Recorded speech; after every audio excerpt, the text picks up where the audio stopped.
Hey, what is going on, everybody? It is your boy AK-12 here, and if you haven't heard by the sound of my voice, I am pumped up for today's commentary. I'm sure you guys are pretty excited to see some Destiny footage from my channel. You guys haven't really seen that in a while, and somebody requested it on my Twitter, so I figured why not go back to my roots, why not get back into the Destiny grind, because trust me, I've been playing this game a lot. I just haven't really been uploading it since Advanced Warfare, but Advanced Warfare is kind of dying out YouTube-wise, and I figured, well, let me start going back to my roots, mix it up with some content, go back to the roots, some Borderlands, some Destiny. You guys can see some of that coming out later on. But for today's video, I want to talk a little bit about the patch, the Destiny recent update, which just happened yesterday afternoon on my time, 12 p.m. I believe it was. And yes, it is the one about the exotics and the raid. Yes, they did do a ton of buffs to the exotic weapons because they weren't living up to their title, and the exotics, they want them to be overpowered. Well, not necessarily overpowered, but they want them to be extremely strong. They want to make them hard to get. They want to make them worth getting. They want to make them one of the strongest guns in the game. So let's get right into it without further delay.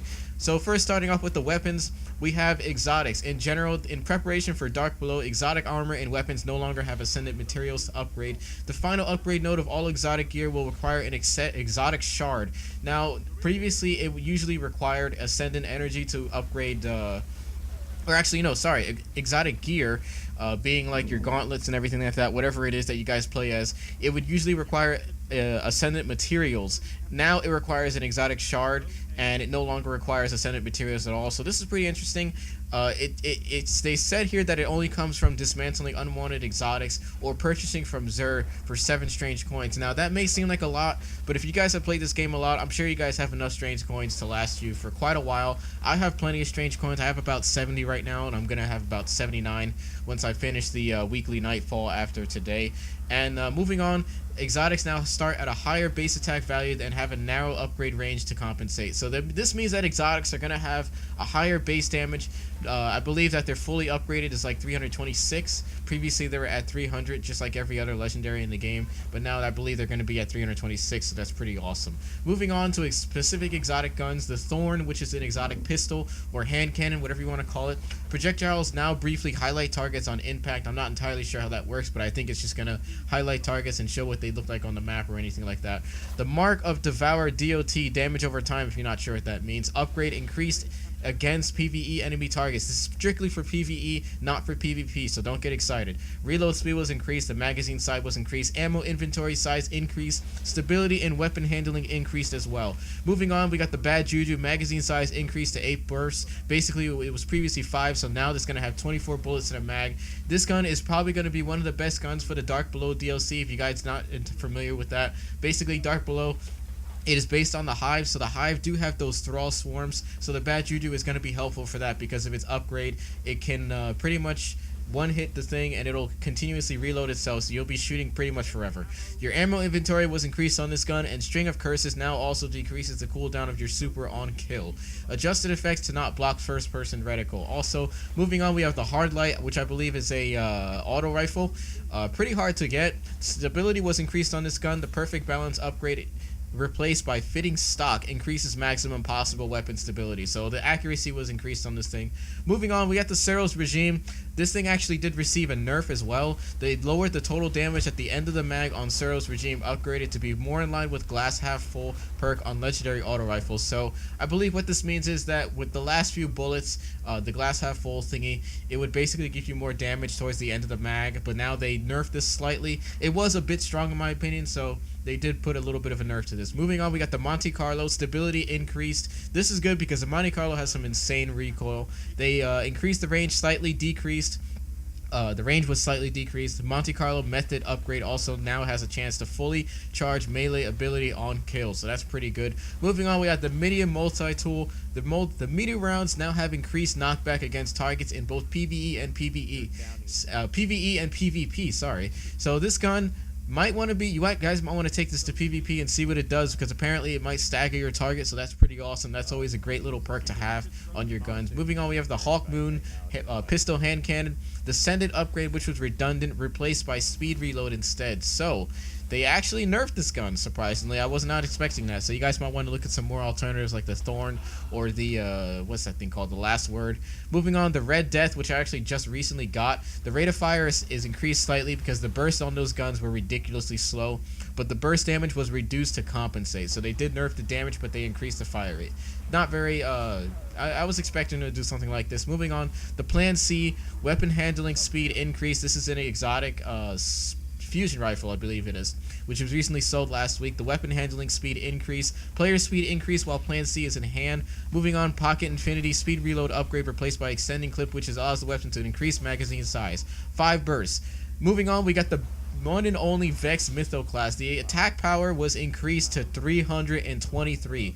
It was previously 300. The base damage has been increased, fixing a bug we introduced in the previous patch. They nerfed the hell out of this gun in the previous patch, so it's good that they finally buffed it back to all its glory that this gun deserves, because this gun is not easy to get. It took me forever to get this gun.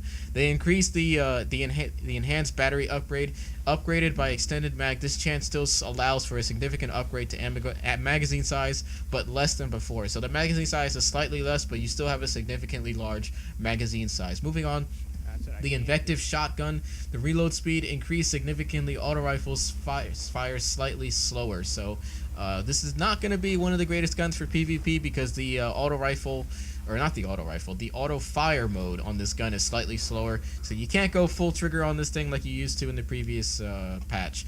Moving on, the Icebreaker Senate upgrade was replaced by Lightweight, which was redundant as Icebreaker already had maximum range.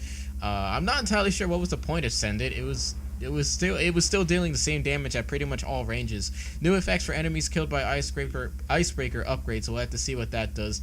Patience and Time Snapshot upgrade replaced by Custom Optics provides a lower zoom option. The Super Good Advice stability was increased, and the Truth magazine size increased to 3, was previously 1. So that's pretty good. The Truth is a very good gun. I'm not entirely sure why they increased the magazine size, but I guess they wanted to make it a lot better than it was previously. So this is pretty good in my opinion, but for the most part, that is all that you guys will be seeing for exotic weapon increases and buffs and everything and nerfs and all that stuff. Moving on, activities. The Raid fixed an issue where he introduced in the previous patch in which the Atheon did not correctly send 3 players through the time gates. Fixed an exploit where the Templar could be forced off his platform. So no more cheating the Templar, guys, but looks like you guys are going to have to do it legit from now on. Daily Heroic Story, destination materials now drop from completing the Daily Heroic. I'm not entirely sure what that is. I think that means Ascendant materials. Maybe, I don't know. Moving on, bounties. They removed the Relic Hunter bounty. I'm glad because that bounty was pretty stupid in my opinion. Destination materials now drop from completing the daily patrol bounty. That's pretty good because I hate doing patrols. I really hate them. I only do them for farming. Moving on, vendors. They reduced the Cryptarch reputation gaining from engrams, more specifically from blue engrams, because the blue engrams, I'm already at Cryptarch rank level 30 because those engrams give you a lot of reputation. Players will now be able to use Vanguard marks and Crucible marks to purchase Spin Metal, Relic Iron, Spirit Bloom, and Helium filaments from Vanguard and Crucible Quartermasters in the tower. This is good because I don't use my Vanguard marks at all. The last time I used them was to buy the Shadow Price weapon for PvP, which I don't even use anymore because the Cyril's regime is still better. But this is good that they finally let you buy this stuff because farming for this stuff is a pain, and I'm finally glad that they allowed us to buy this stuff, which is pretty useful. Saves a lot of time on our hands. So good thing on Bungie for doing this. Moving on, we have Xur now sells new material, exotic shards, to upgrade the final node of exotics for 7 strange coins. I said this previously, so if you guys want to upgrade that last node of your exotic weapon, you need to buy a exotic shard. Either that or dismantle a duplicate exotic weapon that you have or any other exotic. The faction class items, example, Future War Cloak, the Dead Orbit Mark, etc. are now replaced by faction emblems in the rank up reward packages from faction vendors. So it looks like they're just giving us emblems from now on. Moving on, technical updates, networking fixtures, which should reduce the instance of the B family of KTOs. I believe that those are just timeouts and everything, fixing connections. Fixed an issue in which using Xbox One party chat induced a slower frame rate. Yes, this was a huge problem on Xbox, but regardless, looks like they fixed it. So for the most part, let me know what you guys think about the updates in the comments box. I'm curious to see what you guys think. This, in my opinion, is one of the best patches of Destiny. every patch of Destiny is making the game better and better. So let me know what you guys think. I'm pretty excited for the Vex buff because finally the Vex and the Bad Juju are going to be two of the best guns for the Dark Below DLC. So be sure to stay tuned for that. But anyways, hope you guys enjoyed the gameplay. It is your boy AK signing out, and peace.